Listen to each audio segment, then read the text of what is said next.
The prince's offerings. This is what the Lord God says: the gate of the inner courtyard facing east shall be shut for the 6 working days, but it shall be opened on the Sabbath day and opened on the day of the new moon. The prince shall enter by way of the porch of the gate from outside and stand by the post of the gate. Then the priests shall provide his burnt offering and his peace offerings, and he shall worship at the threshold of the gate and then go out, but the gate shall not be shut until the evening. The people of the land shall also worship at the doorway of that gate before the Lord on the Sabbaths and on the new moons. The burnt offering which the prince shall offer to the Lord on the Sabbath day shall be 6 lambs without blemish and a ram without blemish. And the grain offering shall be an ephah with the ram, and the grain offering with the lambs as much as he is able to give, and a hin of oil with an ephah. On the day of the new moon he shall offer a bull without blemish, and 6 lambs and a ram, which shall be without blemish. And he shall provide a grain offering, an ephah with the bull and an ephah with the ram, and with the lambs as much as he is able, and a hin of oil with an ephah. When the prince enters, he shall go in by way of the porch of the gate, and go out by the same way. But when the people of the land come before the Lord at the appointed feasts, one who enters by way of the north gate to worship shall go out by way of the south gate.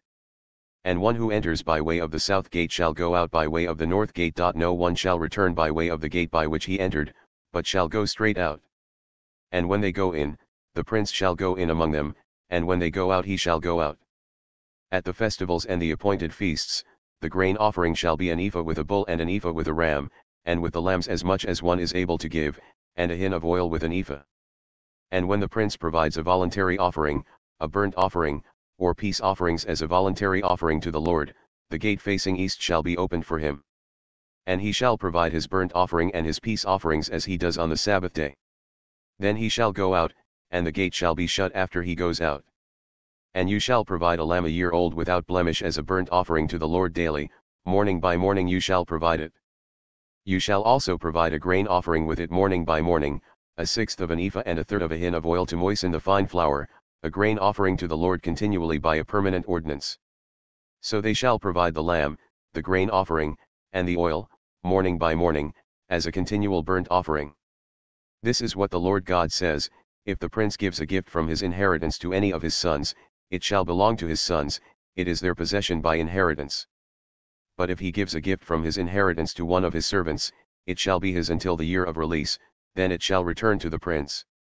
His inheritance shall be only his sons, it shall belong to them.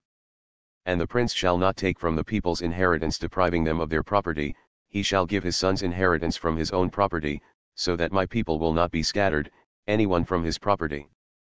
The boiling places. Then he brought me through the entrance, which was at the side of the gate, into the holy chambers for the priests, which faced north, and behold, a place was there at the extreme rear toward the west. And he said to me, this is the place where the priests shall boil the guilt offering and the sin offering, and where they shall bake the grain offering, so that they do not bring them out into the outer courtyard and transfer holiness to the people. Then he brought me out into the outer courtyard and led me across to the 4 corners of the courtyard, and behold, in every corner of the courtyard there was a small courtyard.